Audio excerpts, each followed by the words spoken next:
சற்று முன் கிடைக்கப்பெற்ற மிக மிக முக்கியமான செய்தி ஒன்று வெளியாகியிருக்கு. ஸ்டாலின் அதிரடி கைது, விஜய் போட்ட கையெழுத்து.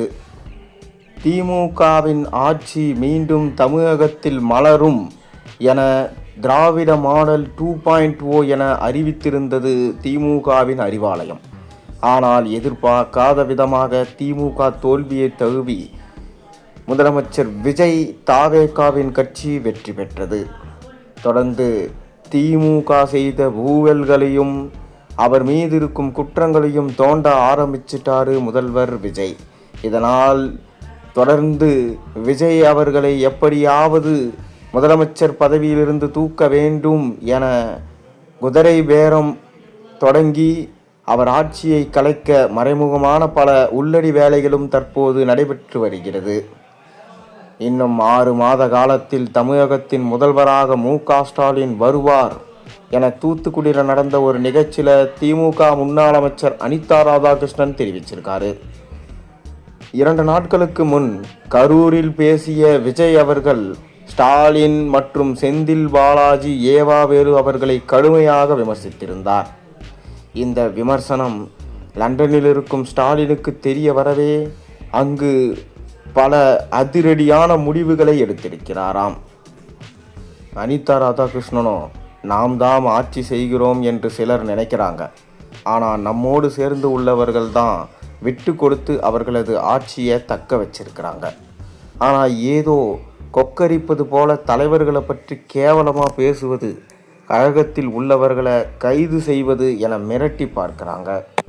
திராவிட முன்னேற்ற கழகத்தை தொட்டு பார்க்க முடியுமா? இந்த நாட்டு மக்களுக்கு ஏதாவது நன்மை செய்தார்கள் என்று சொல்ல முடியுமா? யாருக்காவது உதவி செய்து இருக்கிறார்களா? அவர் எந்த வகையில் முதலமைச்சராக வந்தார்? அவர் எம்ஜிஆரை குறிப்பிடுகிறார். எம்ஜிஆரும் விஜயும் ஒன்றா? எம்ஜிஆர் திராவிட முன்னேற்ற கழகத்தில் கடுமையாக உழைத்து எம்ஜிஆர் மன்றத்தை உருவாக்கினார். தற்போது விஜயா ஆட்சி நடத்துகிறார். லாட்டரி வியாபாரி ஆதவ் அர்ஜுனா தான் ஆட்சியை நடத்துகிறார். எவ்வளவு நாட்கள் இந்த ஆட்சி நடைபெறும்? நான் குறிப்பிட்டு சொல்கிறேன், 6 மாத காலத்திற்கு இந்த ஆட்சி நீடிக்கப் போவதில்லை. நான் சொல்கிறத நீங்கள் பாருங்கள். 6 மாதத்தில் தமிழ்நாட்டின் முதலமைச்சராக திமுக தலைவர் ஸ்டாலின் வருவார்கள்.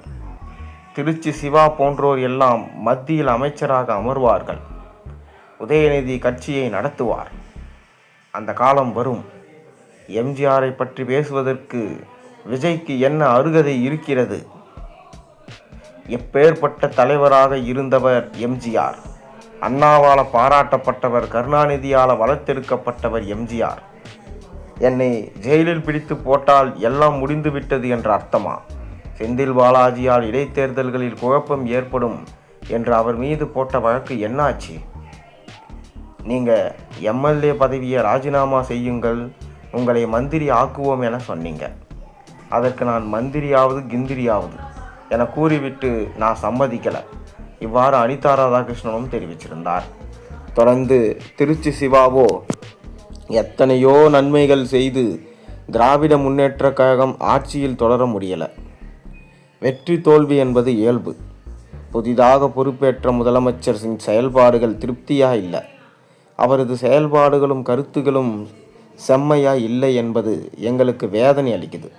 முன்னாள் முதல்வர் ஸ்டாலின் கவலையெல்லாம் நாம் தொடர்ந்து முதலமைச்சராக இருக்க முடியவில்லை என்பதல்ல, தற்போது இருப்பவர்கள் சரியானவர்கள் இல்லை என்பதுதான். எங்கள் தலைவர் ஸ்டாலின் அரசியலுக்கு வந்து 50 ஆண்டு காலம் ஆவது. அரசியல் என்பது என்ன என்பதை தெரிந்து கொண்டு மக்கள் வரும் காலங்களில் யார் ஆட்சிக்கு வந்தால் நன்றாக இருக்கும் என்பதை தெரிந்து வாக்களிக்க வேண்டும் என்பது தான் நான் சொல்கிறேன். எம்ஜிஆர் பழைய படங்களில் கருப்பு சிவப்பு கொடியோடு இருந்திருக்கிறார். தேர்தல் பிரச்சாரங்களுக்கு வந்திருக்கிறார். கழக வளர்ச்சிக்காக நாடகங்களை நடத்தியிருக்கிறார். ஆனால் இன்றைய முதலமைச்சராக இருப்பவரும் அரசியல் அனுபவம் இல்லை. ஆட்சிக்கு வந்ததற்கு பின்னால் உங்களுடைய முதிர்ச்சி வெளிப்பட்டிருக்க வேண்டும். நாங்கள் மிகவும் பொறுமையாக இருக்கிறோம். ஏனென்றால் நாங்கள் பக்குவப்பட்டவர்கள். ஓடுமீன் ஓட உருமீன் வரும் வரை காத்திருக்குமாம் கொக்கு. அதுபோல தான் நாங்கள் காத்து கொண்டிருக்கோம். குடிசையில் இருந்தவர்களை கோபுரத்திற்கு நாங்கள் உயர்த்தினோம். கோபுரத்தில் இருப்பவனுக்கு கோபம் வந்தால் அதற்கு நாங்கள் பொறுப்பல்ல. தற்போது விடியல் பயணம் என்பதன் பெயரையே மாற்றியிருக்கீங்க. நீங்கள் எந்த பெயரை வேண்டுமானாலும் மாற்றுங்க.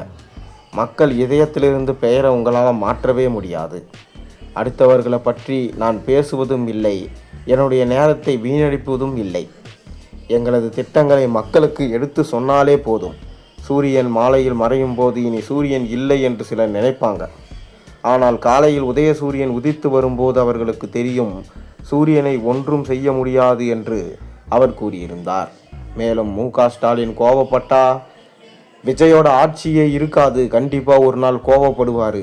6 மாதத்துக்கு காலத்துக்குள்ள அவரோட கோபத்தையும் விஸ்வரூபத்தையும் நீங்கள் பார்ப்பீங்க. அப்போது விஜயோட ஆட்சியே கவிழ்ந்திருக்கும் என கூறியிருக்கிறார்.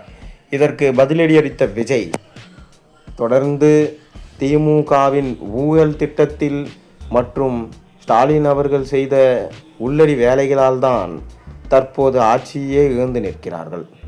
நான் வெறும் 5 நிமிடம் கொளத்தூரில் பேசினேன், அதற்கே ஸ்டாலினை கொத்து பரோட்டா போட்டுட்டாங்க. நான் இன்னும் அதிகமாக பேசியிருந்தால் என்ன ஆகியிருக்கும் ஸ்டாலினின் நிலைமை? மக்கள் வெயித்து கொண்டார்கள். தாவேகாவின் ஆட்சியில் லஞ்சம் ஊழல் என்பது ஒழிக்கப்பட்டு விட்டது. அதனால்தான் மக்களும் ஆட்சியை விரும்புகிறார்கள். இனி திமுக ஜெயிக்கவே கூடாது. தொடர்ந்து தற்போது நடைபெறப்போகும் 7 சட்டமன்ற இடைத்தேர்தலையும் திமுக படுதோல்வியை அடைய வேண்டும். தாவேகா தான் அனைத்திலும் வெற்றி பெற வேண்டும், பெரும்பான்மையை பெற வேண்டும். அப்படி பெற்றால் கண்டிப்பாக நம் மக்களுக்கு நல்லது செய்வோம். தொடர்ந்து ஸ்டாலின் அவர்கள் செய்த முறைகேட்டையும் வெளியில் கொண்டு வர வேண்டும். செந்தில் பாலாஜி, ஏவா வேலு அவர்களது வீட்டில் எப்படி நாம் அமலாக்கத்துறை மூலம் ரைடு சோதனை நடத்தினோமோ அதே போலதான் ஸ்டாலின் வீட்டிலும் கோபாலபுரம் இல்லத்தில் தொடர்ந்து அமலாக்கத்துறை மூலம் ரைடுகளை நடத்த விஜய் அவர்கள் திட்டமிட்டிருக்கிறார். தற்போது லண்டனில் உள்ள ஸ்டாலின் அவர்கள் திரும்பி வரும்போது ஸ்டாலினுக்கு பேரதிர்ச்சி காத்து கொண்டிருக்கிறது. கண்டிப்பாக அவர் மீது அனைத்து ஆதாரத்தையும் சேகரிக்கும் வேலையில் விஜய் அவர்கள் இறங்கிவிட்டார். ஒருவேளை ஆதாரம் அனைத்தையும் சேகரித்து விட்டால் அவரை ஏர்போர்ட்டிலே வைத்து கைது செய்ய விஜய் அவர்கள் தற்போது தீவிரம் காத்தி கொண்டு வருகிறார். தொடர்ந்து பேரனின் பட்டமளிப்பு விழாவுக்கு சென்றதாக கூறிவிட்டு கட்சியில் உள்ள மிக மூத்த அமைச்சர்களை நீக்கிவிட்டு இளைய தலைமுறைக்கு வாய்ப்பளிக்கலாம் என்கின்ற ஆலோசனையில் ஸ்டாலின் இருப்பதாக சொல்லப்படுகிறது. மேலும் கட்சியில் பல மாற்றங்களை கொண்டு வர ஸ்டாலின் தற்போது தீவிர ஆலோசனை மேற்கொண்டுள்ளார். இதனால் இந்த நடைபெறும் இடைத்தேர்தலில் 7 இடத்தில் வெற்றி அடைந்தால் மட்டுமே திமுக மீண்டும் எழ முடியும். இல்லையென்றால் 15 ஆண்டு காலத்திற்கு திமுக தமிழகத்தில் இருக்கிறதா, அதிமுகவை போல ஆகிவிடும் என்கின்ற தகவலும் தற்போது இணையத்தில் வேகமாக போய்கொண்டிருக்கு.